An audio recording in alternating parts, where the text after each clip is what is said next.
దేవునికి ప్రియమైనటువంటి వార్లారా, మీ అందరికీ కూడా దేవుని నామమున శుభములను తెలియజేస్తుంటున్న మీ అందరికీ కూడా శుభము సమాధానము కలుగును గాక. మరి ఈ యొక్క సమయమందు కొన్ని మాటలను మనము బైబిల్ గ్రంథంలో నుంచి ధ్యానించుకుందాం. మొట్టమొదట మన ఆత్మీయమైనటువంటి జీవితాన్ని ప్రతి క్షణము, మన ప్రార్థన జీవితాన్ని, మన ప్రవర్తనలను గమనిస్తూ పరీక్షించుకుంటూ వెళ్ళవలసినటువంటి వారమై ఉన్నాం. అటు విధంగా మన ఆత్మీయ జీవితాన్ని, మన ప్రవర్తనను, మన మాట తీరును, మన ఆలోచన విధానములను ఎప్పుడైనా మనము గమనిస్తుంటున్నామా? ఆలోచన చేస్తుంటున్నామా? నేను ఏ విధంగా మాట్లాడుతున్నా, నేను ఏ విధంగా నా నడవడిక ఉంది, నా మనస్సు ఏ విధమైనటువంటి ఆలోచన చేస్తుంది, నేను దేవుడి సన్నిధికి వెళ్తున్నానా, దేవుని సన్నిధికి వెళితే గనక అక్కడ నేను ఏ విధంగా ప్రవర్తిస్తా ఉంటున్నా, పరిశుద్ధ స్థలమందు దేవుడి సన్నిధానమందు కూడి ఉన్నప్పుడు నా ప్రవర్తన ఏ విధంగా ఉంటుంది అనేటటువంటి అనేకమైనటువంటి ఆత్మ సంబంధితమైనటువంటి విషయముల పైన మనము మనస్సు పెట్టి నడవడం అనేటటువంటిది చాలా ప్రాముఖ్యమైనటువంటిది. చూసినట్టయితే ఈ 65వ కీర్తనలో మొదటి వచనంను మనం ఒకసారి గమనిద్దాం. దేవా, సీయోనులో మౌనముగా నుండుట నీకు స్తుతి చెల్లించుటే. సీయోను అంటే పరలోకం అండి. దేవుని సన్నిధిలో మౌనముగా ఉండి కనిపెట్టుకునేటటువంటి అనుభవం నీకుందా? దేవుని సన్నిధిలో మౌనంగా ఉండటం అదొక ఉన్నతమైనటువంటి ఆత్మీయ అనుభవం.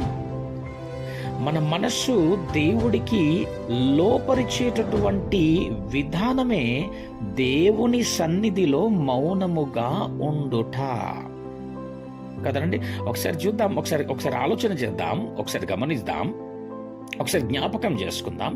దేవుడి సన్నిధికి వెళ్ళినటువంటి నీవు ఏ విధంగా ఉంటున్నావు? దేవుడి సన్నిధికి వెళ్తున్నటువంటి అనేకులు ఏ విధంగా ప్రవర్తిస్తూ ఉంటున్నారు? అల్లరి చేస్తున్నారా?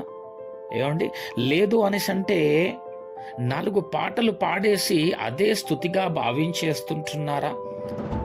ఏది దేవునికి స్తుతి అని వాక్యం సెలవిస్తుంది అనేసి అంటే ఆయన సన్నిధానమందు సీయోనులో మౌనముగా ఉండుట దేవునికి స్తుతి చెల్లించుటే.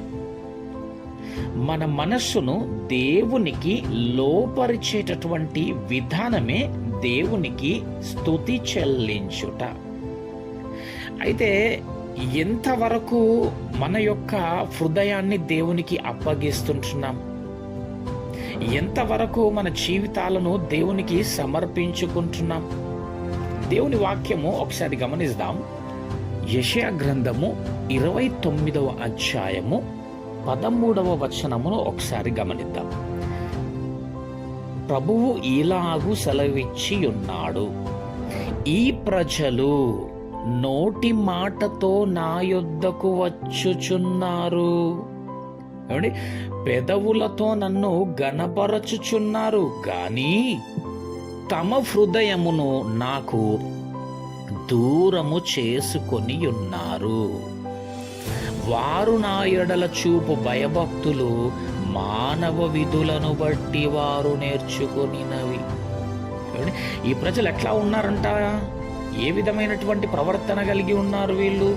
పెదవులతో దేవుణ్ణి గణపరుస్తున్నారు, నోటి మాట చేత దేవుడి దగ్గరికి వెళ్తున్నారు తప్ప హృదయం మాత్రం దేవుడికి దూరంగా ఉందంట. మరి దేవుడికి కావలసినటువంటిది ఏంటండి?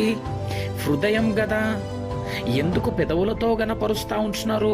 ఎందుకు నోటి మాటలతో వారు దేవుని యొద్దకు వెళ్తున్నారు అని అంటే ప్రజలు అనుకుంటున్నారు, మనుష్యులు అనుకుంటున్నారు అదే దేవుడికి స్తుతి అనుకుంటున్నారు. చూసినారా? ఈ జనులు, ఈ ప్రజలు నోటి మాటతో నా దగ్గరకు వస్తున్నారు, పెదవులతో నన్ను కనపరుస్తున్నారు, ఎందుకంటే అదే స్తుతి అనుకుంటున్నారు. ఎందుకు అనేసి అంటే మనుషులందరూ అదే విధంగా చేస్తున్నారు కదా. అందుకే అక్కడ ఉన్నాడు, మానవ విధులను బట్టి వీరు నడుచుకొనిచున్నారు. వీళ్ళు ఈ విధంగా చేస్తే స్తుతి అని ఒకరు చెబితే విన్నారు కాబట్టి దానినే స్తుతి అనుకుంటున్నారు. కానీ వాక్యం ఏం చెప్తుంది, దేవుడేమి చెప్పుచున్నాడు అనేటటువంటిది వాక్యము ద్వారా గ్రహించడము లేదు. కానీ ఇక్కడనేమో వాక్యం మాట్లాడుతూ ఉంటున్నది, మౌనముగా ఉండుటనే దేవునికి స్తుతి. మనుషులు అనుకుంటున్నారు నోటి మాటల చేత పెదవుల చేత గణపరిస్తే దేవునికి స్తుతి అనుకుంటున్నారు.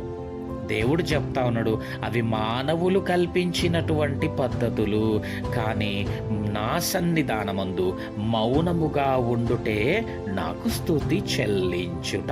దేవుని నామానికి స్తోత్రములు. చాలా మట్టుకు మానవుని మనస్సు ఏ విధంగా ఉంటుంది అనేసి అంటే, దేవునికి ఏదో ఒకటి చెప్పేయాలా, వెళ్ళిపోవాలా. ఏమండి, ప్రార్థనకి ఎందుకు వెళ్తాము అనేసి అంటే, ఎందుకు వెళ్తారు అనేసి అంటే, దేవుడికి ఏదో ఒకటి చెప్తుండాలా. దేవుడు కేవలము వినేటటువంటి వాడే అన్నట్టుగా చేసేసినారు ఆయన్ని. అంతేగాని మరి ఆయన ఏమి చెప్తాడు, దేవుడు నాతో ఏమి మాట్లాడనై ఉన్నాడు, దేవుడు నాతో ఏమి మాట్లాడతాడు, దేవుడు నాకు ఏం చెబుతాడు అనేటటువంటి భావం ఉండదు ఇంకా వీళ్ళకి. ఏమండి, ఏం చేస్తూ ఉంటారు, వెళ్ళినామా దేవుణ్ణి ఇది అడిగినామా, అది చెయ్యమని అడిగినామా, ఇది కావాలని అడిగినామా, కథం వెళ్ళిపోయినామా, అయిపోయింది ఇంకా. ఏమండి, అది కాదు.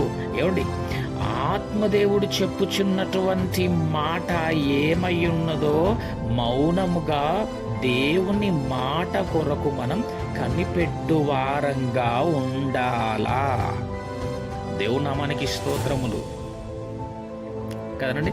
దేవుడికి చెప్పేవారంగానే ఉంటాం, కానీ ఆయన చెప్పినటువంటి మాట మనము వినేటటువంటి పరిస్థితిలో లేము. మనం అట్టి విధమైనటువంటి సమయం కూడా దేవుడికి ఇవ్వము. ఎంతసేపు మన యొక్క ఆలోచనలు, మన కోరికలు, మన ఇష్టములు, మన అవసరతలే దేవుడికి చెప్తా ఉంటాము.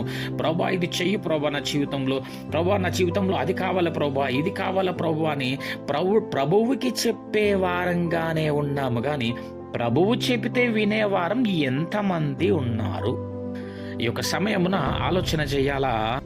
ప్రియమైనటువంటి దేవుని వారలారా, ఈ లోకంలో ప్రార్థన చేసేటటువంటి వ్యక్తి యొక్క ప్రతిబింబం పరలోకంలో కనబడుతుంది. దేవుని నామానికి వందనాలు. ఇక్కడ మనం చెప్పే ప్రతి మాట పరలోకమందు దేవుడి సింహాసనము దగ్గర వినబడుతుంటది. ఇక్కడ మౌనముగా ఉంటే దేవుని సింహాసనం దగ్గర మనము మౌనముగా ఉన్నట్టు, మనము దేవునికి ప్రాధాన్యతను ఇస్తున్నట్టు, మనము దేవుడికి సమయమును ఇస్తున్నట్టు. సమయం ఇవ్వాల దేవుడి సన్నిధిలో. ఏమండి, దేవుడి సన్నిధిలో మౌనంగా ఉంటూ దేవుడికి సమయం ఇస్తూ ఆయన ఏమి చెబుతాడా అనేటటువంటిది కనిపెట్టుకునేటటువంటి వారంగా ఉండాలా. మళ్ళీ ఒకసారి చెప్తా ఉంటున్నా, మన మనస్సు దేవునికి లోపరిచేటటువంటి విధానమే దేవుని సన్నిధిన మౌనముగా ఉండటం, దేవునికి స్తుతి చెల్లించడం. దేవుని నామానికి వందనాలు. ఏమండి, గమనించండి, ఒక గొప్ప వ్యక్తుల దగ్గరికి వెళ్ళినామనుకోండి, ఎట్లా ఉంటాం మనము? అరుస్తామా వాళ్ళ దగ్గర? కనీసం మాట్లాడతామండి? మౌనంగా ఉంటాం కదండి. మౌనంగా ఉండి కనబెడతా ఉంటాం. ఆ గొప్ప వ్యక్తి ఏం చెప్తాడా, ఏది చెయ్యమంటాడా అనేటటువంటిది చాలా జాగ్రత్తగా మౌనంగా ఉండి వారి యొక్క మాట కొరకు కనబెడతా ఉంటుంటాం. అలాంటప్పుడు దేవుడి సన్నిధిలో నువ్వు ఏ విధంగా ఉండాలా, దేవుడు ఎదుట ఏ విధంగా ఉండాలా కదండి. ఆ గొప్ప వ్యక్తి ఏం చెప్తాడా, ఏమి చెయ్యమని చెప్తాడా, అది చెయ్యడానికి సిద్ధంగా ఉంటే ఏం చెప్తాడా, చెప్పగానే నేను చెయ్యాలా, చెప్పగానే నేను వినాలా, ఏమండి ఆయన మెప్పు పొందాలా అనేటటువంటి విధముగా మనం ప్రవర్తిస్తూ ఉంటాము. కానీ దేవుడి సన్నిధిలో మనము ఏ విధంగా ఉండవలసినటువంటి వారమై ఉన్నామో ఒకసారి ఆలోచన చేసుకోండి ఈ యొక్క సమయం ముందు. ఇంకా ఇక్కడ చూసినట్టయితే, నీకు మొక్కుబడి చెల్లింపవలసి ఉన్నది. ఎంత మంచి మాట అండి. ఏమండి, నీకు మొక్కుబళ్ళు చెల్లించవలసి ఉన్నది. దావీదు గారు ఎక్కువ శాతం అండి తన జీవితాన్ని మనం గమనిస్తే గనక దేవునికి నేను ఏమి ఇవ్వాలా అన్నట్లుగా ఉంటదండి ఆయన ప్రవర్తన, ఆయన మాట. నేను దేవునికి ఏం చెయ్యాలా అన్నట్లుగా ఉంటది. ఆయన మాటను చూస్తూ ఉంటుంటే, ఆయన మాట్లాడినటువంటి మాటలను వింటా ఉంటుంటే, నేను దేవునికి ఏమి ఇవ్వాలా? ఎప్పుడైనా ఆలోచన చేస్తున్నామా? దేవునికి ఏమి ఇవ్వాలా? అసలు నేను దేవునికి నేను ఏమి చెయ్యాలా? ఏమి ఇవ్వాలండి దేవుడికి? ఏం చెయ్యాలా? దేవుడి ఇష్టం చెయ్యాలా? దేవుడి ఇష్టం చెయ్యాల. ఏంటి దేవుడి ఇష్టం? ఏంటి? ఆత్మల రక్షణ. ఎంతమందిని నీ ప్రవర్తన ద్వారా, నీ మాట ద్వారా, నీ క్రియల ద్వారా దేవుడి సన్నిధానానికి నడిపించేటటువంటి వాడవుగా, దానవుగా ఉన్నావు. నేను చూస్తే ఎంతమంది దైవికమైనటువంటి ఒక అనుభవాన్ని పొందేటటువంటి విధంగా నీ తీరు ఉన్నదా? గమనించుకోవాలా. ఎట్లాగా ఉంది నీ యొక్క ప్రవర్తన, నీ ఆత్మీయ విధానము, నీ ఆత్మానుసారమైనటువంటి జీవితము. దావీదు గారు అడిగేటిది ఏంటి అనేసి అంటే, దేవా నీవు నాతో ఉండు, నాకు సహాయం చేయు, నీ రెక్కల క్రింద నన్ను భద్రపరచు ప్రభువా అని అడుగుతా ఉంటాడండి ఆయన. ఎవడుతాడైనా? ప్రభువా నువ్వు నాతో నుండు ప్రభువా, నాకు సహాయం చెయ్యు ప్రభువా, నీ రెక్కల కింద నన్ను కాయు ప్రభువా. ఆధారపడతామా అండి దేవుడి పైన? అట్లా అడుగుతామా అండి దేవుణ్ణి?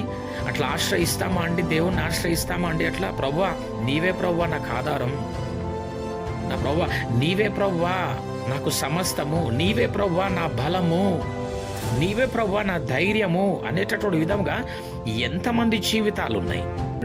మనుష్యులను ఆశ్రయించుట కంటే దేవుణ్ణి ఆశ్రయించుట మంచిది, అది మేలు. రాజులను ఆశ్రయించుట కంటే దేవుణ్ణి ఆశ్రయించుట మంచిది. ఏ విధంగా ఉండాలని జీవితం? ప్రభువా నాతో నీ ఉండు ప్రభువా, నీ రెక్కల కింద నన్ను కాపాడు ప్రభువా, నాకు తోడుగా ఉండు ప్రభువా, నాకు సహాయం చెయ్యి ప్రభువా. దేవుడి సన్నిధానమందు అట్టి విధంగా దేవుడి పైన ఆధారపడి జీవించేటటువంటి వారమై ఉండాలా. దావీదు గారి ఉద్దేశం ఎలా ఉంటది అనేసి అంటే, నేను దేవుడితో ఉంటే చాలు, ఆయన నాతో ఉంటే చాలు. దావీదు గారి ఉద్దేశం ఉంటుందండి, నేను దేవుడితో ఉంటే చాలు, ఆయన నాతో ఉంటే చాలు. మనది ఏ విధంగా ఉంటుందండి? ప్రభువా నాకు ఆస్తి ఉంటే చాలు, డబ్బు ఉంటే చాలు, ధనం ఉంటే చాలు. కానీ దావీదు గారు అట్లా అంటలేరు. దేవుడు నాతో ఉంటే చాలు, నేను దేవుడితో ఉంటే చాలు.